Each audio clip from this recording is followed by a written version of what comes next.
ধন্যবাদ ধন্যবাদ। স্পষ্ট নির্দেশনা দেওয়া আছে যে ওই শিক্ষা প্রতিষ্ঠানের লাইসেন্স বাতিল হবে এবং তাদের জেল জরিমানা হবে। এই অসম্ভব কাজটি করেছেন উনি হলেন অ্যাডভোকেট সাইফুল হোসেন তপু। উনি এই অসম্ভব কাজটি করার মধ্যে সবচেয়ে বেশি সহযোগিতা করেছে, ওনার জন্য দোয়া করবেন। বছর শেষে ভর্তি ফিটা কত কষ্টকর। এমন অনেক বাচ্চা আছে যে এই ভর্তি ফির অভাবে তাদের মেধা আছে কিন্তু টাকার অভাবে সে লেখাপড়া করতে পারে না। পক্ষ থেকে ধন্যবাদ, আপনাকেও ধন্যবাদ। আপনি কষ্ট করে আসছেন, আমাদেরকে মেসেজটা জানাই দিয়েছেন। এই যে শিক্ষার পুনরাবৃত্তি বন্ধ হয়েছে জানেন, প্রতি বছর ভর্তি ফি বন্ধ হয়েছে জানেন কিনা? জানেন না, অনেকেই জানেন। আপনার সবার দরকার আগামী বছর থেকে স্কুলে কোনো ভর্তি ফি দিবেন না। হ্যাঁ, একটু নিয়ে যান ভাই, 2 মিনিট সময় নষ্ট করে কাজে লাগবে, সময় পাবেন না, ফ্রি দিচ্ছি। শুধু স্কুল কলেজ, সরকারি বেসরকারি সব স্কুল কলেজে কোনো ভর্তি ফি আর দিবেন না। হ্যাঁ, এটা করেছেন হচ্ছে বাংলাদেশ। আপনি এখন এই কথা বলছেন, হ্যাঁ। ওইখানে যদি যাইয়া বলে বাবা আমি ডকুমেন্ট দিচ্ছি তো আপনাকে, আমাকে বলতে দেন আগে। এটা কাজে লাগবে, ভর্তি ফি দেওয়া লাগবে না। এটা আমরা এই যে বাংলাদেশ আইন অধিকার রিট থেকে আমরা হাইকোর্টে রিট করেছিলাম। হ্যাঁ, অ্যাডভোকেট সাইফুল হোসেন তপু স্যার সহ, এবং এটা আমাদেরকে রাষ্ট্র প্রজ্ঞাপন দিয়েছে। এই ডিসেম্বর আসলেই তো ভর্তি শুরু না, কোনো স্কুল একটি বাচ্চা একটা স্কুল একবার ভর্তি হবে। আপনারা বুঝতে হবে আমরা কিন্তু বাঙালিরা সচেতন না, এই জন্য আমাদের এই অবস্থা। কারণ যারা আমরা না নিবে না, এটা নিতে পারবে না। যদি নেয় ওই প্রতিষ্ঠানের লাইসেন্স বাতিল হবে, লাইসেন্স বাতিল হবে। প্রয়োজনে আমাদের সাথে যোগাযোগ করবেন, একটু প্রতিবাদী হবেন ভাই, সবার জন্য প্রযোজ্য। কথা হচ্ছে ভর্তি ফি যেটা রিএডমিশন ফি, যে একটা অপশন দেখবেন এখানে 4,000, 5,000, 6,000, 8,000 পর্যন্ত, তারপরে বিভিন্ন ইংলিশ মিডিয়ামে 18,000, 20,000 পর্যন্ত নেয়। এটা নিতে পারবে না। এখন যখনই তারা নিবে না বা আপনি বলবেন যে দেব না, তারা বলবে ডকুমেন্ট কোথায়, তারা কিন্তু দেখাবে না, স্কুল কর্তৃপক্ষ দেখাবে না। তখন আপনারা এই কপিটা কিন্তু সময় 100 টাকা দিয়েও পাবেন না। এখন আমরা সচেতনতার জন্য, আমি মানবাধিকার কর্মী সৈয়দ রায়হান, আমি নিজ উদ্যোগে আমাদের সংস্থা থেকে, আমার ব্যক্তিগত ফান্ড থেকে, আমি একটা নোয়াখালীতে একটা কাজে আসছি মাইজ দিতে, আমি এখানে 100 ফটোকপি করে রেখেছি আমার পকেটের টাকা দিয়ে আপনাদেরকে সচেতন করার জন্য। আমরা কি কথা দিতে পারি যে আমরা দিব না, আর অবশ্যই আইনটা মানবো? অবশ্যই। হ্যাঁ, এটা আপনাদেরকে এই ব্যাপারে একটু বলেন তো, মানে আর কি দিবেন ভর্তি ফি? না, কোনো ক্রমেই দেব না। যেহেতু আমরা রাষ্ট্রের আইনের প্রতি শ্রদ্ধাশীল, আমরা রাষ্ট্রের আইনকে মানি, তাই না? অবশ্যই। তাহলে আমরা দিব না। না। কিন্তু কোনো দুর্নীতিগ্রস্ত প্রতিষ্ঠান বা কোনো শিক্ষক যদি চায়, তাহলে এখানে স্পষ্ট নির্দেশনা দেওয়া আছে যে ওই শিক্ষা প্রতিষ্ঠানের লাইসেন্স বাতিল হবে এবং তাদের জেল জরিমানা হবে। স্পষ্ট, এটা কিন্তু একটা রাষ্ট্রীয় প্রজ্ঞাপন, এবং এটা হচ্ছে শিক্ষা অধিদপ্তর থেকে একজন সচিব রেহানা পারভিন উনি, এবং রাষ্ট্রপতির আদেশক্রমে এটা কিন্তু আসছে। আমি আজকে বেগমগঞ্জ মডেল মসজিদে অবস্থান করছি। অত্যন্ত এখানে কিছু মানুষদের পেয়েছি, আমি ওনাদের মাঝে এটা বিতরণ করছি, এবং এটা আমাদের একটা মেসেজ যে যেখান থেকে দেখছেন সারা বাংলাদেশে এটাকে প্রচার করতে হবে।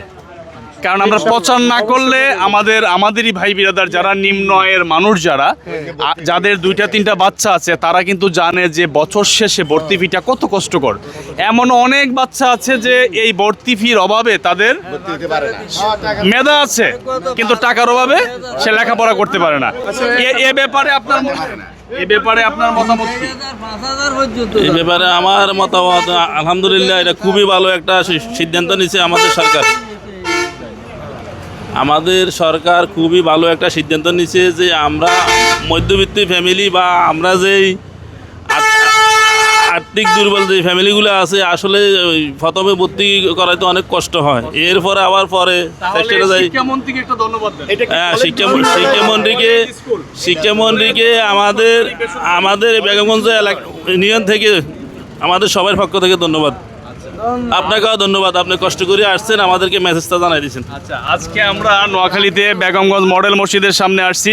আমরা কি কথা দিতে পারি যে একটা চা না খেয়ে প্রয়োজনে আরেকজনকে একটা ফটোকপি করে দিব? প্রয়োজনে, তাই না? তাই মানে আমরা প্রয়োজনে একটা চা না খেয়ে 10টা টাকা দিয়ে আরেকজনকে দিলাম, এবং এই জিনিসটা আমাদের মা, বাবি, ভাই বোন যারা আছেন তাদের কাছে পৌঁছে দিতে হবে। ডিসেম্বরে যখনই স্কুলে যাবেন, যাওয়ার পরে যখনই বলবে যে ভর্তি ফি, তখন মানে আরেকটা বিষয় বুঝতে হবে আপনাদেরকে, একই স্কুলে একবার ভর্তি হবে। কিন্তু নতুন কোনো স্কুলে যদি আপনি যান সেখানে ভর্তি ফি দিতে হবে।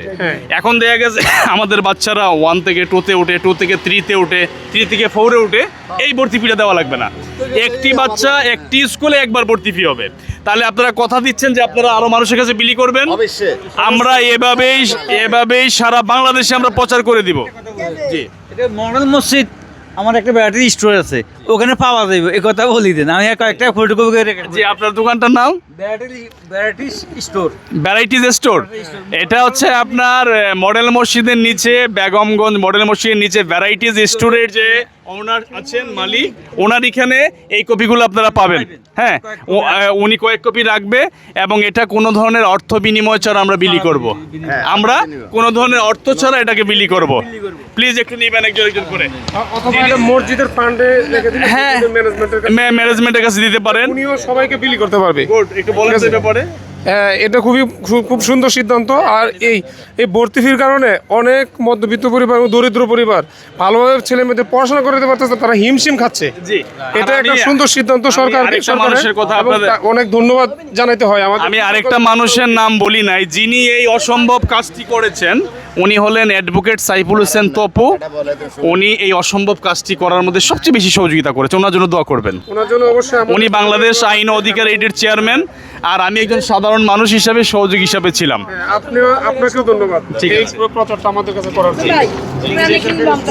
সরকারি বেসরকারি সব স্কুলের জন্য দাঁড়ান, সরকারি বেসরকারি দাঁড়ান, আমি দিচ্ছি আমি বলি, এটাকে কাগজ মনে করে ফেলে দিবেন না। এটা একজনে আরেকজনকে দিবেন। হ্যাঁ, দাঁড়ান দিচ্ছি, একজনে আরেকজনকে দিবেন। আপনারা প্রচার করবেন। আর হচ্ছে এইখানে ধন্যবাদ। আপনার কি মতামত বলেন? ঠিক, এটা ভালো আছেন, ভালো কাজ। ঠিক। আপনারা হচ্ছে বেগমগঞ্জে, যদি বেগমগঞ্জে আসেন, বেগমগঞ্জে এখানে পেয়ে যাবেন। এই যে এই মসজিদটা একটু দেখাও।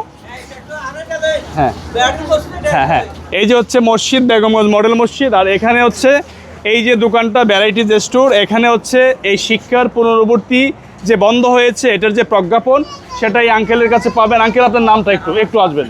আসসালামু আলাইকুম, আমি মোহাম্মদ মমিনুল্লাহ বলছি। আমার মডেল মসজিদ সামনে থেকে আমার এই ছোট্ট একটা ব্যাটারি স্টোর। আমি এখানে স্যারের কথা দিয়েছি, আমি কয়েক কপি এখানে আমি এই ফটোকপি করি, আমার নিজের দায়িত্বে এটা বিলি করবো। এখান থেকে আসি সবাই নিয়ে যাবেন। এবং যে একটা উদ্যোগ আমার সরকার নিয়েছে এবং শিক্ষামন্ত্রী নিয়েছে, ওনাকে ধন্যবাদ জানাইতেছি। ওনাকে ধন্যবাদ জানাই।